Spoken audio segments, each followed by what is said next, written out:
প্রতিদিনের বইমেলা।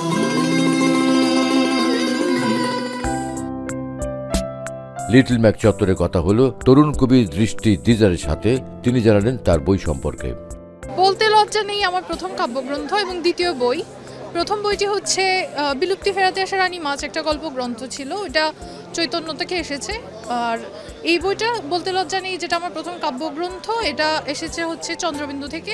এটাতে আমার বিগত 5 বছরের লেখা কবিতাগুলো থেকে বাছাইকৃত প্রায় 60টি কবিতা আছে, 60 থেকে 70টি কবিতা আছে। এটা 5 ফর্মার বই আর কি। এবং এটাতে বাছাইকৃত, আমার নিজের দ্বারা বাছাইকৃত কবিতাগুলো আমি রেখেছি।